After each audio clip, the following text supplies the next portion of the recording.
11 बीटो power 112 से पढ़ेंगे। Article 112, article 113, article 114, article 115।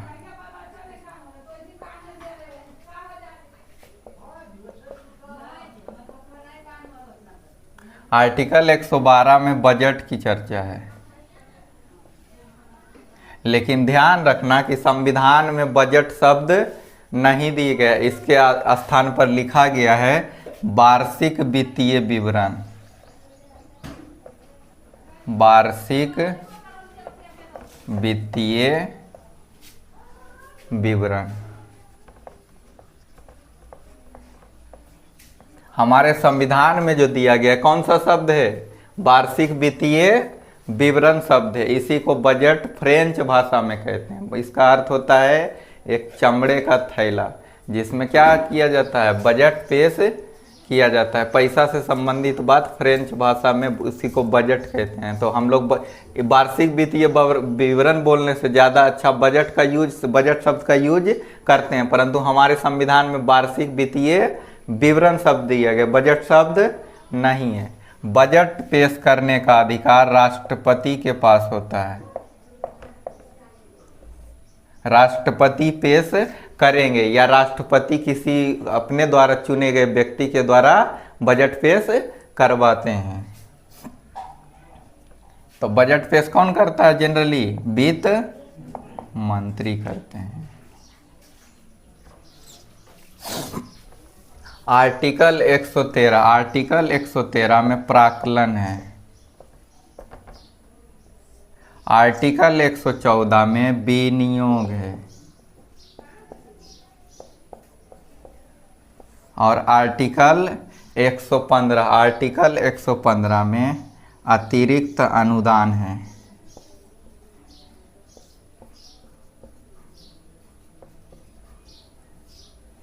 लिखो इसको।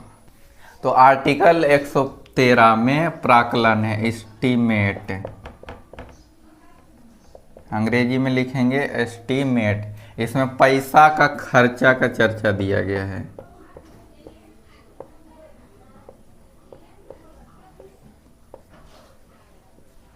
सरकार बजट क्यों लाएगी? क्योंकि उसको पैसा खर्च करना रहेगा। तो प्राक्कलन में जो है पैसा की खर्चा की चर्चा दी गई और जब इसकी बात की जाती है तो इसी के दौरान, ये आर्टिकल में नहीं है, इसी के दौरान विपक्ष जो होता है कटौती प्रस्ताव लाती है।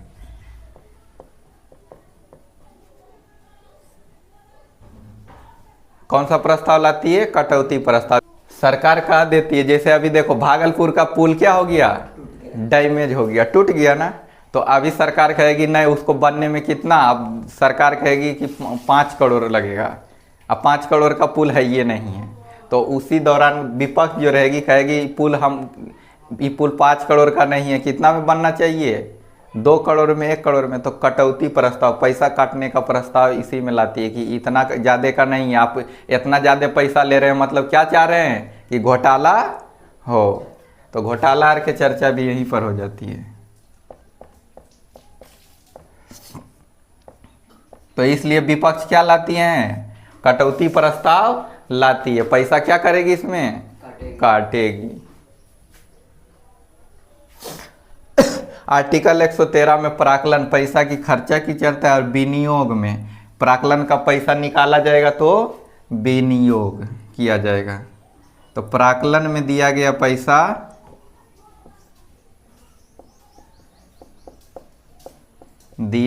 पैसा निकाला जाता है, तभी तो खर्चा होगा। कि बिना पैसा खर्चा किए कोई पुल बन जाएगा नहीं ना। तो निकाला जाता है।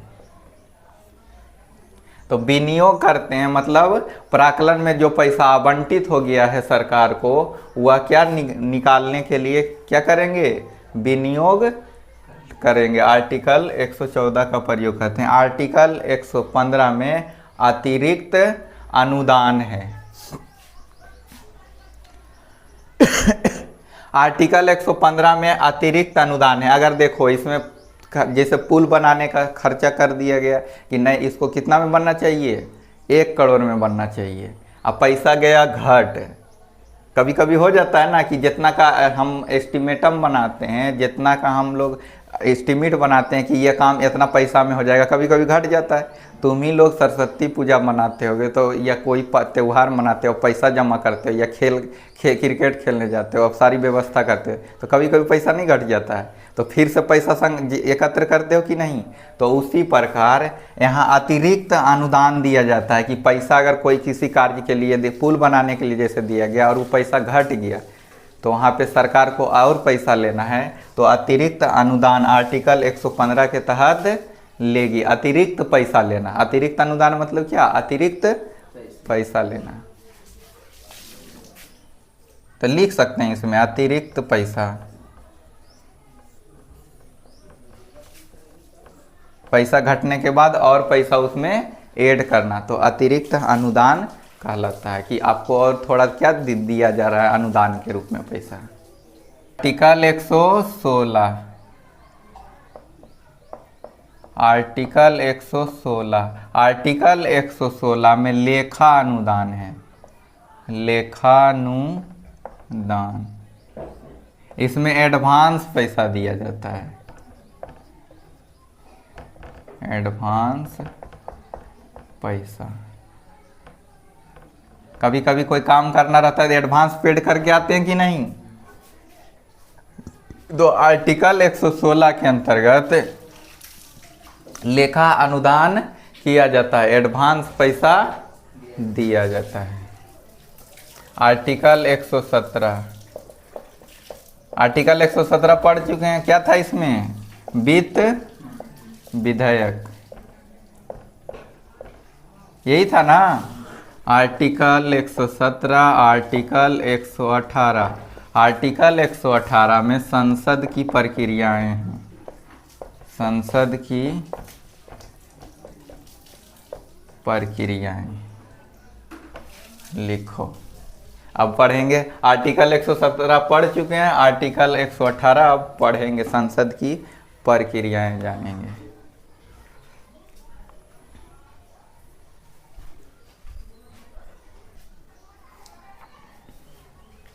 तो कटौती प्रस्ताव,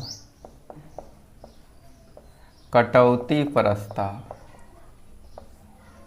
कटौती प्रस्ताव विपक्ष लाती, कौन लाती है, विपक्ष। पक्ष वाला ऐसे भी नहीं लाएगी, पक्ष वाला अपना पैसा क्यों काटेगी, पक्ष वाला की जरूरत नहीं है, तो विपक्ष लाती है, विपक्ष लाती है। कटौती प्रस्ताव लाती है जो विपक्ष लाती है। कटौती प्रस्ताव होते हैं 3 प्रकार के लगभग, नीतिगत कटौती, नीतिगत कटौती,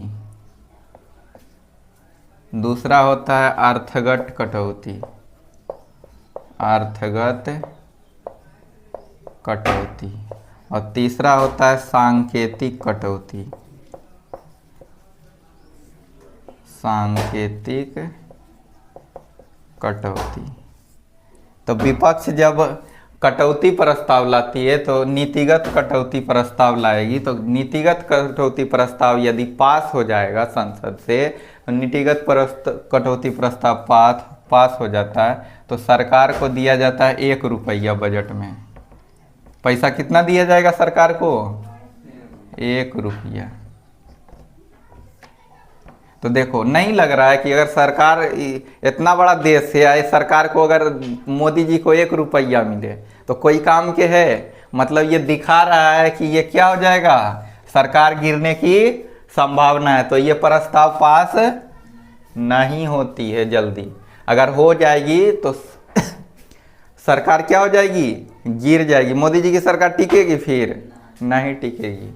तो इसमें लिखना नीतिगत कटौती प्रस्ताव पास होगी तो सरकार गिर जाएगी, सरकार गिर जाएगी।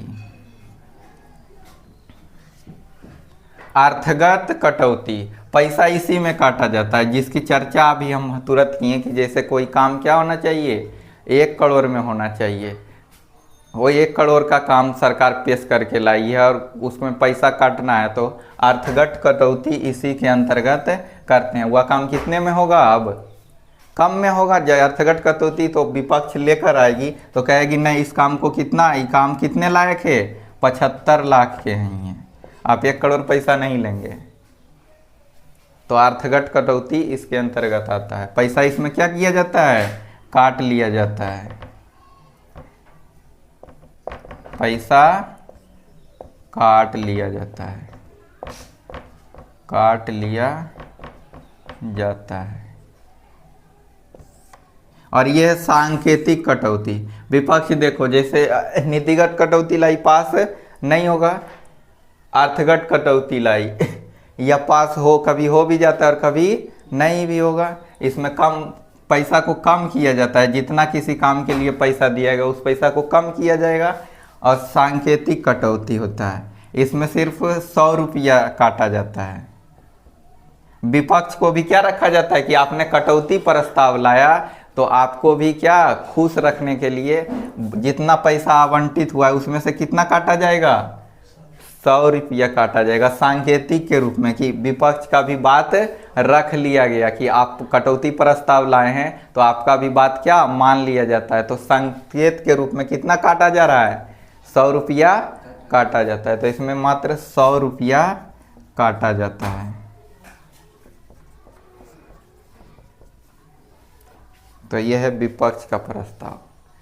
कटौती प्रस्ताव विपक्ष लाती है, नीतिगत कटौती में 1 रुपया सरकार को मिलेगा, और अगर 1 रुपया सरकार को मिलेगा तो कोई काम के नहीं रहेगा, तो सरकार गिर जाएगी। अर्थगत कटौती, पैसा इसमें काट लिया जाता है, मतलब बजट का पैसा इसमें कम कर दिया जाएगा, जितना आवंटित हुआ है उससे कम दिया जाएगा। तो नहीं लग रहा है कि सर्वाधिक प्रयोग किसका होगा, सबसे ज्यादा यूज अर्थगत कटौती का नहीं होगा, सबसे ज्यादा यूज होता है अर्थगत कटौती का किया जाता है। और सांकेतिक कटौती में 100 रुपया काटा जाता है संकेत के रूप में, विपक्ष भी इससे क्या रहे, खुश रहे।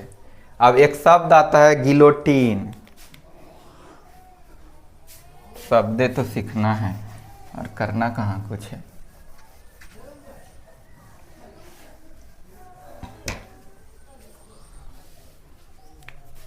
गिलोटीन क्या लिखेंगे, गिलोटीन। गिलोटीन तब कहेंगे जब सरकार प्राक्कलन को छोड़कर सीधा विनियोग पर आ जाएगी, विनियोग पर आ जाती है। तो यह क्या कहलाएगा, इसको गिलोटीन नाम दिया गया। अभी जैसे देखो पढ़े ना, आर्टिकल 112 में क्या था, बजट, 113 में प्राक्कलन था ना, 114 में विनियोग। तो सरकार बजट पेश कर दी यहाँ, ठीक है, और बजट पेश करने के बाद पैसा का खर्चा का चर्चा इसमें था, इसमें कितना खर्चा होगा, तो सरकार इसको छोड़ देती है और सीधे कहाँ जाती है, विनियोग। विनियोग में प्राक्कलन का पैसा निकाला जा रहा था, प्राक्कलन का पैसा निकालना, तो इसको सरकार क्या करती है, स्किप मार देती है, छोड़ देती है और सीधे पैसा निकालने की बात कर लेती है। तो ऐसी परिस्थिति को क्या कहते हैं, गिलोटीन कहते हैं, इसी को नाम दिया गया है गिलोटीन। तो प्राक्कलन को छोड़कर सीधा विनियोग पर अगर सरकार आ जाती है तो इसको गिलोटीन नाम दिया गया है। आर्टिकल 119, 118 तक पढ़े ना, संसद की प्रक्रियाएं, आर्टिकल 118 भी विशेष रूप से पढ़ेंगे, वो लंबा थोड़ा है, तो पहले आर्टिकल खींच लेते हैं, उसके बाद फिर उसको रुक के कहीं पढ़ लेंगे, जैसे 117 पढ़े थे। आर्टिकल 119, आर्टिकल 119 में पैसा संबंधित मामला की चर्चा है। पैसा संबंधित मामला, इसके बारे में जो कुछ रहेगा वो आर्टिकल 119 में चर्चा है। आर्टिकल 120, आर्टिकल 120 में संसद की भाषा है, संसद की भाषा दी गई है, संसद की भाषा में दिया गया है। इसकी भाषा क्या होगी? हिंदी, हिंदी और इंग्लिश। लेकिन देखो संसद में लोग जाते हैं तो अलग अलग राज्यों से जाते हैं, और कई बार कई लोग ऐसे हैं जो हिंदी भाषी नहीं है, उनको हिंदी नहीं आता है, तो वो किस भाषा का यूज कर लेंगे? इंग्लिश भाषा का। लेकिन हो सकता है कि वह व्यक्ति संसद में, ऐसे भी ज़्यादातर व्यक्ति जाते हैं जो जीत के जाते हैं, वो पढ़े लिखे उतना नहीं होते, तो हो सकता है उनको अंग्रेजी नहीं आता हो। तो ऐसी परिस्थिति में संसद में अगर उनको अपनी बात रखनी होगी तो वह अपनी भाषा बोलने के लिए लोकसभा अध्यक्ष से पूछेंगे। तो अनुमति कौन देगा? किसी अन्य भाषा में ट्रांसलेट तो लगा रहता है सर। लगा रहता है, ठीक बात है, लेकिन कोई व्यक्ति अपनी भाषा में ज़्यादा अच्छे से किसी बात को रख पाता है, तो किसी अन्य भाषा में, तो ट्रांसलेटर इसीलिए तो रहता है कि वो अपनी क्षेत्रीय भाषा में क्या करेगा? बोल लेगा, और ट्रांसलेटर, हाँ अब टेक्नोलॉजी आ गई है तो अब टेक्नोलॉजी का प्रयोग कर लेते हैं। पहले ट्रांसलेटर व्यक्ति होता था। तो किसी अन्य भाषा में संसद में बोलने के लिए, संसद में बोलने के लिए कौन इजाज़त देंगे? लोकसभा अध्यक्ष से इजाज़त लेना पड़ेगा, लोकसभा अध्यक्ष से पूछना पड़ता है, पूछना पड़ता है। अगर ये इजाज़त दे दिए तो आप बोल सकते हैं, इनके अधिकार में है ये। आर्टिकल 121, आर्टिकल 121 कहता है संसद जज के आचरण पर, जज के आचरण पर सवाल नहीं उठाएगी।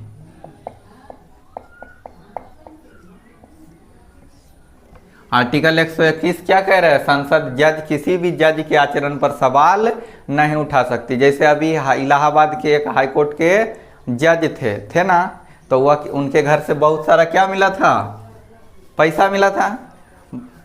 तो उसके आचरण पे संसद बात नहीं करेगी। लेकिन हाँ, संसद कर सकती है क्या कि उन पे महाभियोग ला के उनको हटा सकती है। हम फिर से कहते हैं कि महाभियोग शब्द सिर्फ राष्ट्रपति के लिए, महाभियोग जैसी प्रक्रिया ही चलेगी, तो उनको हटाया गया, उन पे महाभियोग लाया। राष्ट्रपति के लिए तो संसद कैसे हटा देगा? हाँ? जब वो राष्ट्रपति के लिए महाभियोग, संसद उसके जैसी प्रक्रिया होती है, और अदर व्यक्ति को भी तो हटाना है, तो सेम प्रक्रिया लगभग चलती है। तो इसलिए उसके लिए ये शब्द, जैसे अभी गिलोटिन पढ़े थे ना, उसी प्रकार ये शब्द आया सिर्फ राष्ट्रपति के लिए। तो संविधान में लिखा गया है कि महाभियोग जैसी प्रक्रिया, इसी के जैसी प्रक्रिया। तो जज के आचरण पर संसद सवाल तो नहीं उठाएगी, परंतु उनको हटाने का प्रावधान कहाँ दिया गया है? संसद ही करेगी। तो संसद लाएगी और हटा सकती है, लेकिन उनके आचरण पर सवाल नहीं उठाएगी, उनके बारे में कहेगी नहीं कि आदमी क्या है, ये जज चोर है, कह नहीं सकती। कोई भी नेता वहाँ पे संसद में नहीं कह सकता कि यह जज क्या है, चोर है या कोई प्रकार का घोटाला कर रहा है, कोई नहीं कह सकता वहाँ संसद में। तो संसद जज के आचरण पर सवाल नहीं उठाएगी। और अगला आर्टिकल देखो कितना बढ़िया है सब। आर्टिकल 122, आर्टिकल 122 अभी देखना ना, एनसीईआरटी बुक छाप दी थी, अथी चैप्टर छापी थी एक ठो जज के आचरण पर, कि जज घोटालाबाजी कैसे करते हैं इस तरह की। तो जज ने उस चैप्टर को प्रॉपर हटवा दिया सुप्रीम कोर्ट ने, कि इसलिए कि जज के बारे में आप ऐसा नहीं लिख सकते हैं, इससे समाज में बुरा प्रभाव पड़ेगा। लेकिन जज भी तो घोटाला करते हैं, तभी तो अभी पकड़ाया, नहीं तो पकड़ा था, नहीं पकड़ा था। देखो आर्टिकल 131 कहता है संसद जजों के आचरण पर सवाल नहीं उठाएगी। आर्टिकल 122 तुरंत कहता है कि सुप्रीम कोर्ट संसद की जांच नहीं कर सकती, जांच नहीं कर सकती है। इसीलिए हम तुमको बताए थे कि नेता लोग जो होता है संसद में क्या करता है, मार धाड़ कर लेता है, कुछ भी कर लेता है, लेकिन उस पर कोई केस मुकदमा नहीं होता है। आर्टिकल 122 में क्या है, सुप्रीम कोर्ट संसद की जांच नहीं कर सकती। सुप्रीम कोर्ट संसद में क्या चल रहा है इससे सुप्रीम कोर्ट को कोई लेना देना नहीं है। इसलिए नेता लोग वहाँ क्या करते हैं, जूता कभी फेंक देते हैं, कभी स्टेज पर चढ़ के क्या करते हैं, कुछ भी बोलने लग जाते हैं, क्योंकि सुप्रीम कोर्ट का हस्तक्षेप वहाँ पे नहीं होगा। देख रहे हो कैसे बनाया गया है सामंजस्य। आर्टिकल 112 में बजट, आर्टिकल 113 में प्राक्कलन, आर्टिकल 114 में बोलो विनियोग, मार्कर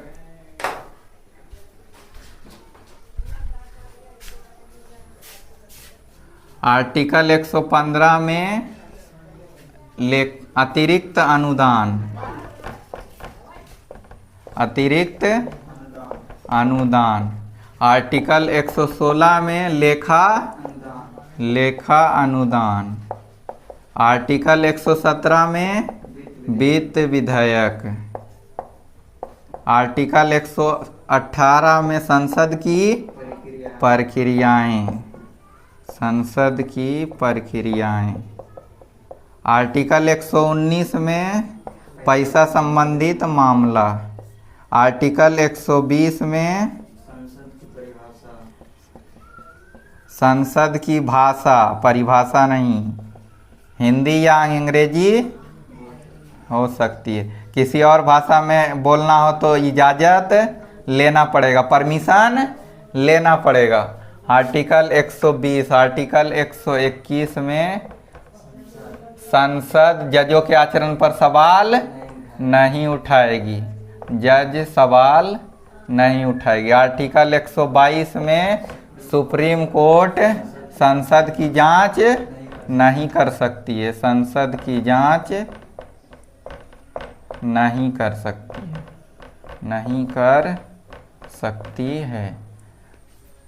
ये आर्टिकल आज पढ़ लिए। तो आर्टिकल 112 में बजट है, 113 में प्राक्कलन है, 114 में विनियोग है, 115 में अतिरिक्त अनुदान है और 116 में लेखा अनुदान है, 117 में वित्त विधेयक है और 118 में संसद की प्रक्रियाएं, 119 में पैसा संबंधित मामला है, 120 में संसद की भाषा हिंदी या इंग्लिश हो सकती है, अदर भाषा में बोलने के लिए परमिशन लेना पड़ेगा। 121 में संसद सुप्रीम कोर्ट या अन्य जजों की जांच नहीं कर सकती है और 122 कहता है कि सुप्रीम कोर्ट जो है संसद की जांच नहीं कर सकती है।